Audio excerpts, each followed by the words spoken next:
and welcome back to my channel. If you are a returning viewer or subscriber, thank you very much for your continued support. This means that I can continue to make content like this to help people with their LearnDirect access to nursing journey or just their access to nursing journey. If you're new here, then welcome, and this channel is all about my access to journey. With LearnDirect, throughout my videos, I will offer helpful tips and guides to help you achieve your goal of completing your access course.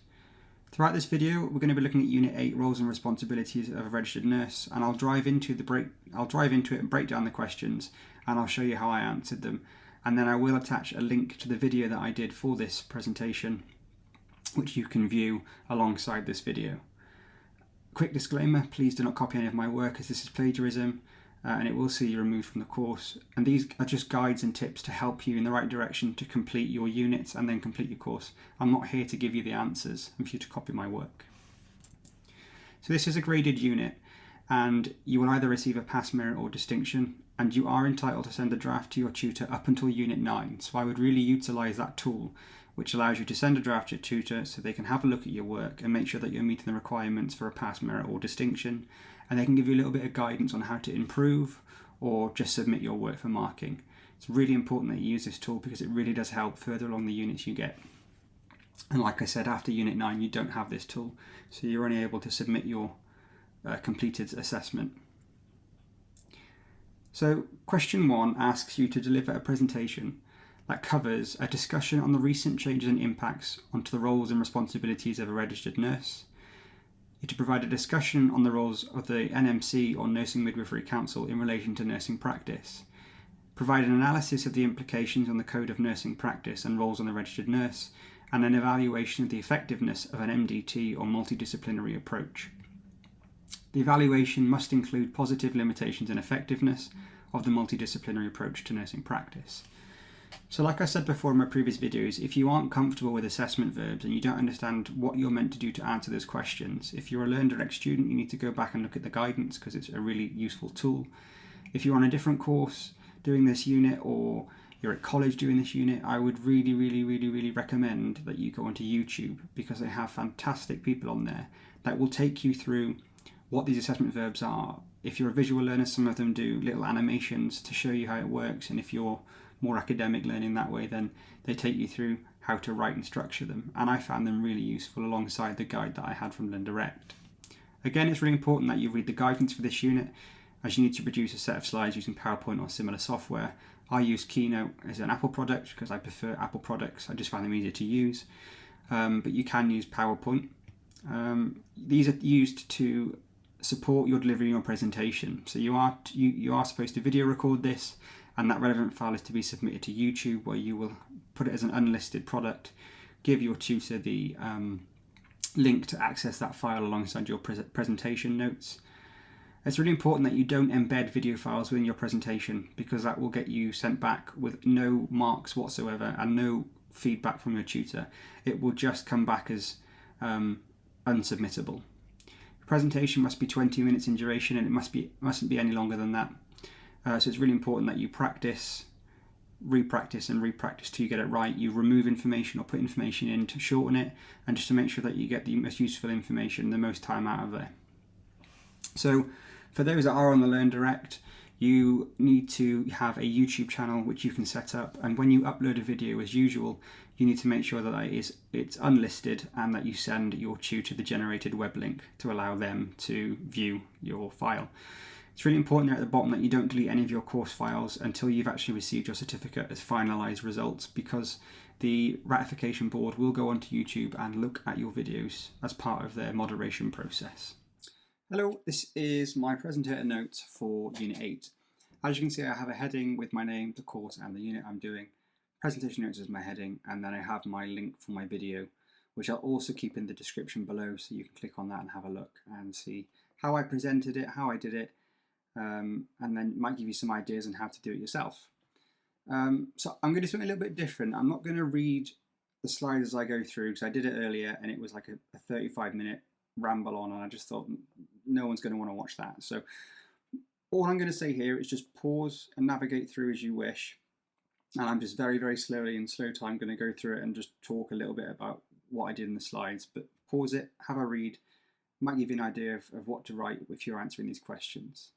So slide 1, which is an introduction slide. Slide 2 was about the contents that was going to be in the slide.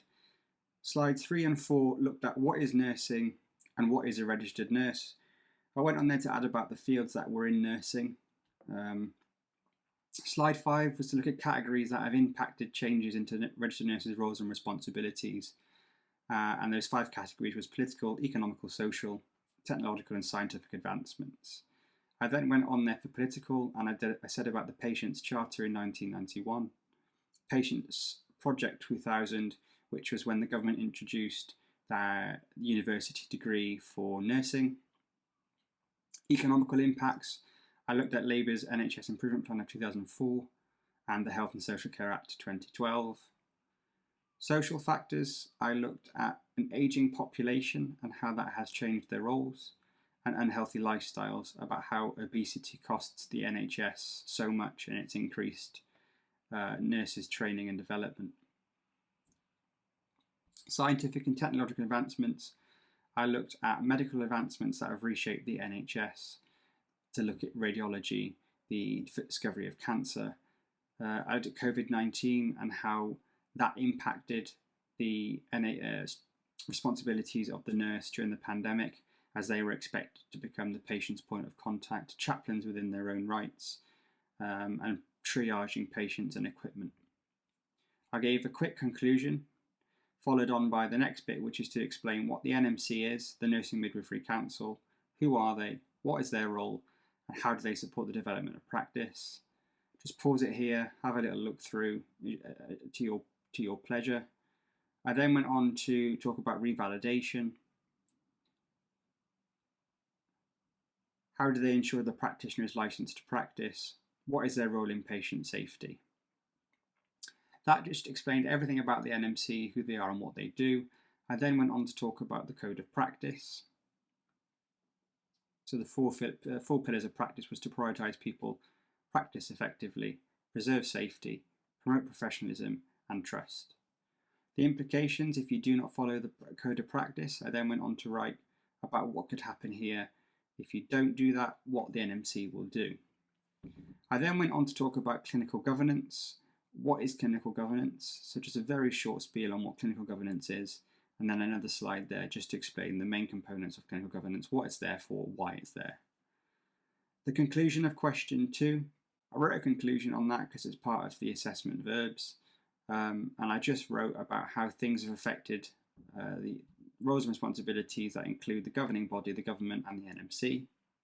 I then go on to talk about multidisciplinary teams, what are the benefits of a multidisciplinary team, good patient-centered care, reduced costs in relation to time to treat, increased operating efficiency, encourages teamwork, and it reduces patient complaints. What is an MDT, multidisciplinary team, when they were introduced? I then went on to explain what does an MDT do, and basically it's the gold standard in patient care by bringing continuity and access to treatments for patients. Again, just pause and navigate through as you wish and take notes. Slide 18 was the positive limitations and effectiveness of an MDT. What are they and how are they implemented? Some of the positives that I wrote here, you can see, is that it provides person-centered care and it improves efficiency. Organisation and reduces cost. Some limitations can include time pressure, limited available resources, incorrect documentation, and then I went on to write an overall conclusion about how effective multidisciplinaries are, looking at Health England and other things to include in there. Then go on to my references. For this, I referenced a lot of things. I did a lot of extra reading outside of that. So, all the references that you see here are in the Harvard-style reference, and it is alphabetically ordered that it needs to be. Like I said, there's almost 2 pages of references here. I used a lot of references. And then in my bibliography, I placed all my references that I put in the previous list. And then I just added some things in there that I did for external reading. So there's about 2 pages here, I think. Yeah. So like I said, just pause and navigate as you wish. I'm trying something different because what I don't want all these videos to be is me babbling on, reading everything, and people getting sick of the sound of my voice. So if you prefer it to be like this, please pop in the comments and hit the like button if you prefer this method, or if you want me to continue to be talking through it, then please just pop a comment in the comment section and let me know. Thank you very much. As you saw there's my presenter notes, and I tried something a little different just by very quickly going through the notes that allows you time to pause, have a little read yourselves, take some notes, and find some areas to go off and research. So as always, referencing in bibliography is a really important step within your assignment, and you must reference all your work that you've cited within your work. This includes quotes, paraphrasing, images, etc. Ensure your bibliography includes outside reading and websites that you have used, and make sure that your reference and bibliography are both set out within the Harvard referencing styling and they're in alphabetical order. You must send your tutor all your written notes. This includes your presenter notes, your reference and bibliography list, and any other note taking you've done. So it's really vital that you do send all of those things. And you must also upload your presentation to YouTube as seen in the previous unit, 7, Human Digestion and Nutrition. I did a little guide earlier on in the video, so just rewind back if you're unsure on how to do that. So as you can see here, I got a distinction graded here for my assignment. I'll take you through the assessor's comments, but it'll have to be like a screenshot because there's quite a lot there and I couldn't fit it all into a picture. So here is my assessor's feedback. I received a distinction as you saw earlier. And she just basically wrote, "Thank you for your submission. You demonstrate your understanding on the roles and responsibilities of the registered nurse. You've evidenced the recent changes and their impact of the roles and responsibilities in terms of patient care and the wider community. You've identified the pressures, and you've provided excellent analysis looking at recent pandemic and subsequent impact. Well done." She then goes on to explain other things, like you've provided an excellent discussion on the roles of nursing and midwifery councils as a professional body, and there is evidence of analysis pertaining to the Code of Nursing Practice and the roles of registered nurse. You've gone on to discuss the need for effective communication in a multidisciplinary hearing and the role of registered nurses within a multidisciplinary healthcare setting. Well done. What I really like as well about the tutors here is they always offer you improvement points.